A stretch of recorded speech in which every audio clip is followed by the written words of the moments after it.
Hello everyone. So today I'm going to go over a lot of the feedback that I got from the last video. I got so much feedback, it was ridiculous. Thank you guys so much. First off, I want to talk about how I was playing today, and I noticed that I was playing a hell of a lot better, just based off a lot of the simple stuff that you guys were saying that I was getting wrong. And there was a lot of detailed comments there, which I've read through, and I'm going to try and apply it, but it's going to be much more difficult for me to apply like the detailed knowledge. I was sort of more like looking for the big ways that I can improve now, and then later on I can figure out the details. But anyway, we were playing way better until we got stacked aces over kings pre-flop. But that's okay. We're only down like one buy-in, and I think I'll probably even be able to make it up today or whenever. I'm feeling a lot better about my play. But anyway, I wanted to talk about going over hands.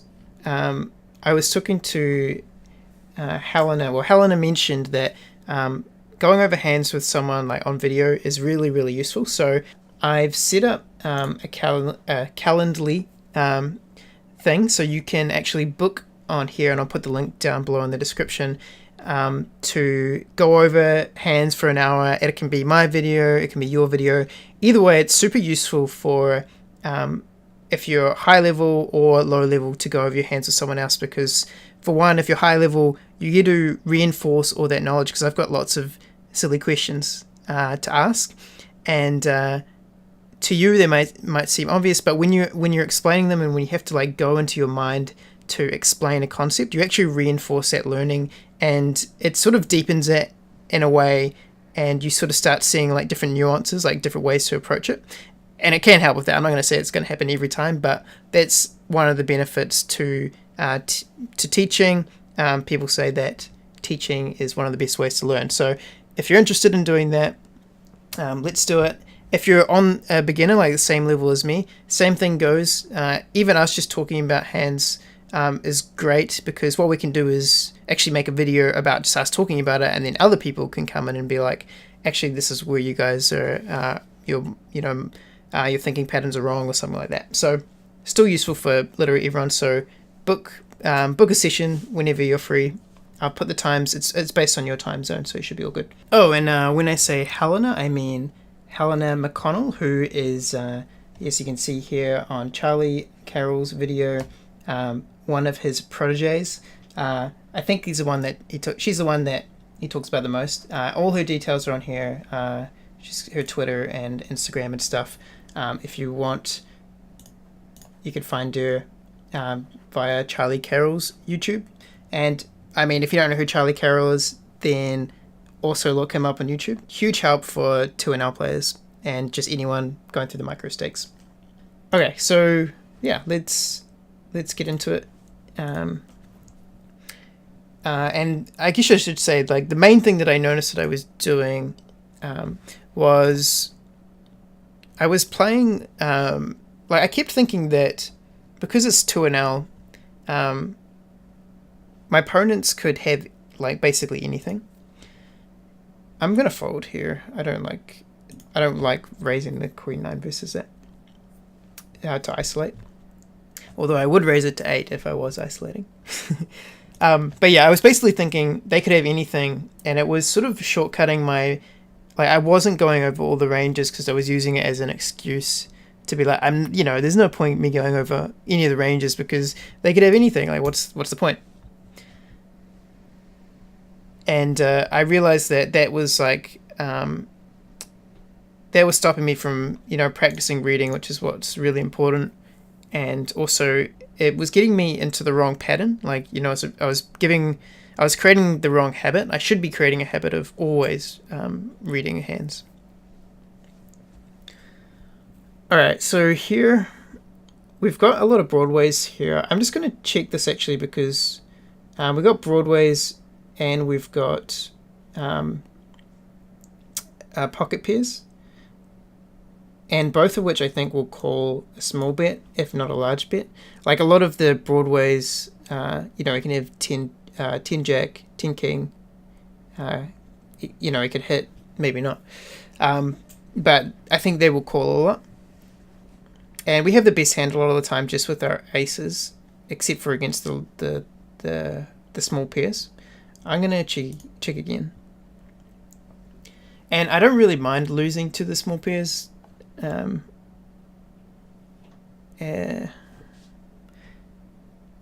I think they would be calling here either way.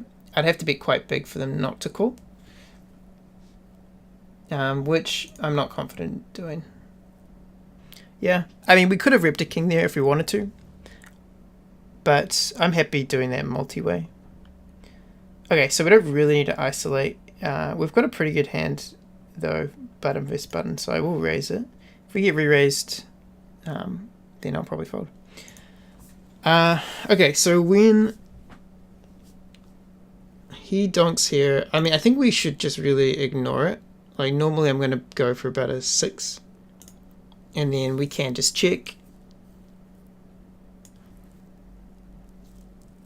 And then check again if we have to. We can fold. Alright, so I didn't really cover his ranges too much there. But I think pretty much can have... like, we didn't really narrow down his range, opponent's range, very much. I think that they can call with basically anything because they've already put 2 in. It's most likely he's got like a 6 or a 7 there, I think. When he donks. But I'm not going to look too much into that one. So I think raising here is a pretty bad idea. I mean, it depends. Like, it's definitely a fish. So got, you know, tiny stack.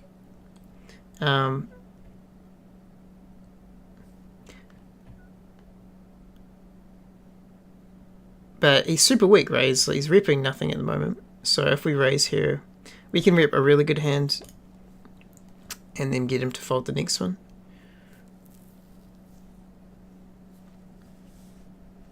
I'm not sure if I should be doing those plays anymore, though. I feel like I haven't been doing them.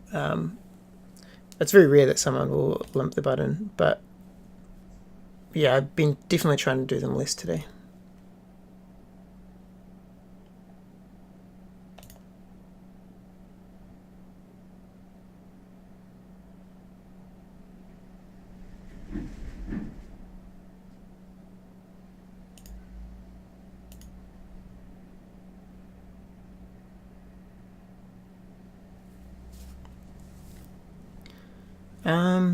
So this is still really good for us.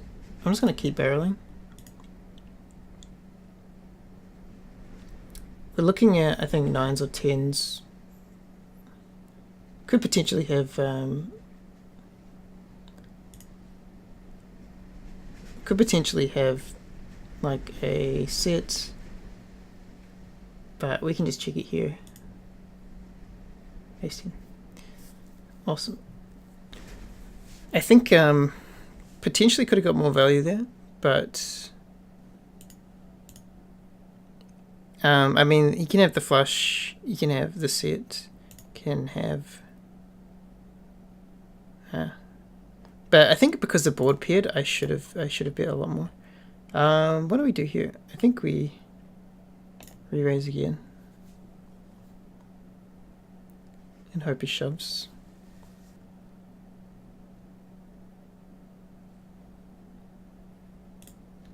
Yeah, what do I... Oh, jeez. So I don't think I call this. Even though it's a fish, it's like we are 50-50 against a whole lot of hands. But we do beat a lot of like aces. So it's a kind of a tough one. I think we do call it, actually. I'm going to call it, and then you guys let me know whether or not I should be calling this. I mean, in this case, we definitely should be calling it, but I think I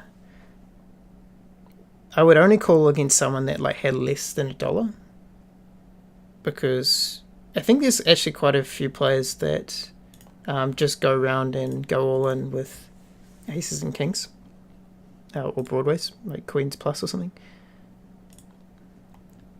We're running pretty well this session. Like, pretty strange. Aces, aces, ace king, ace king. And we had people call us. It's kind of crazy. Okay. So we don't hit at all. I'm just going to check it, and let's try and read what people have. So this guy's got like a lot of pocket pairs. This guy also has pocket pairs, potentially a lot of draws. I think him betting here as the last means that he could be bluffing. Last one to take action. And he's not betting pot, so yeah, there's a good chance that he's either bluffing or has a draw, I think. But in any case, I'm just going to fold. We saw this spot in Helena's video, or was it? No, it wasn't Helena's video. It was Adam's video ages ago. Just min raising with the twos.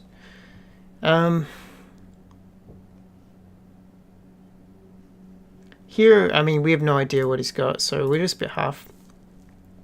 We can't look into his ranges at all. Could have anything again. Calling with any pair, basically. So I'm just going to check it. And then check the river as well. I think at the moment he's sort of ripping having eights, an 8 or a 5. Could also have broadways or something like that. I'm not sure. Yeah, 5.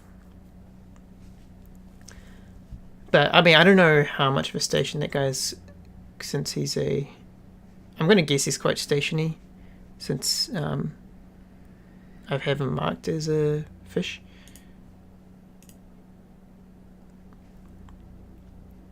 But I think we could have got him to fold off of with a big bet. Although, he could have potentially had like a low ace as well. And just trapping. But definitely in those spots, I think I can do a small bet. We don't have any stats on this guy. We don't know his 3 bets, so I'm just going to fold this. Even though it's giving us a pretty good price. Like, he's out of position and giving us 3 times instead of 4 times. I'm not sure if that means I can call this or not. Sorry about that. Let me know in the comments, actually, whether or not you think I can call this.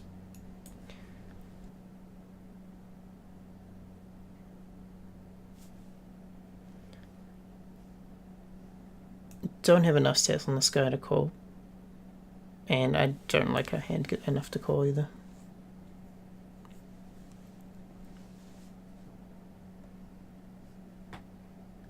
I think to call there we need... I mean, I could call with Jack Queen suited. I think the lowest I could call with would be like...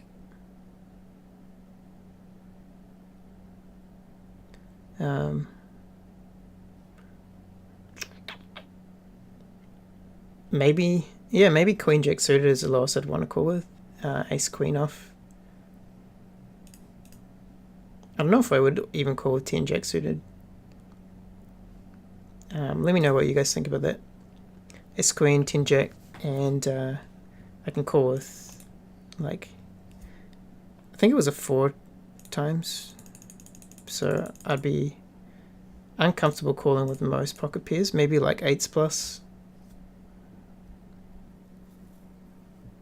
We can re-raise this guy in position and fold to another. Ah, that's a really interesting hand. So we can triple barrel this, I think. But him opening here, what do we do? That just makes me think that we have pretty good implied odds and can potentially stack him later on. It's looking at maybe having king 10. I'm going to call 1 street and then maybe 2 streets if we hit a heart, depending on his bet size. Again, I think we have really good implied odds. I don't even know if... I don't think I should shove here though, because I think he's calling 100% of the time. Instead... And we've only got maybe 30%. It's a tough one. No, I don't think we have that. We've got like 25%. Maybe even less if we put him on king on a 2 pair. This is a really tough one. I think I am going to call here. Don't really want to, but damn. And he checks. We could shove, but I think he's ripping king 10. Maybe also, maybe an ace queen. It's kind of a tough spot. I'm just going to check it. Yeah, ace queen. I think if we shove there he calls. Maybe. Maybe not actually. No, I like the shove a lot more. Anyway, that was the last hand. That's a really tough one actually. If we just look at that again.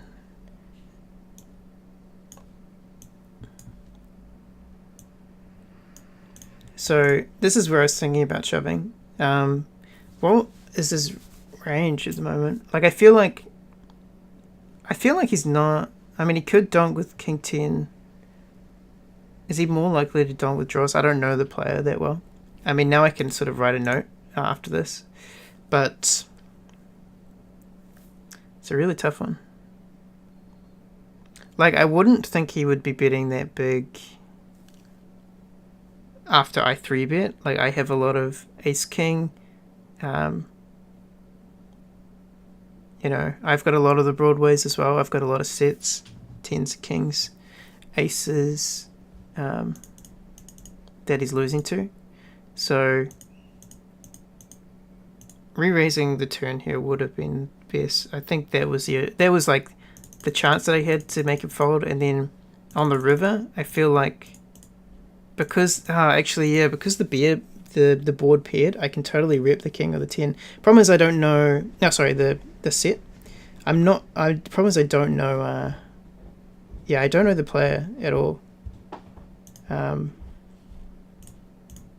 So yeah, let me know what you guys thought. That was a bit of a tough one for me, at least. Not sure what I should have done there.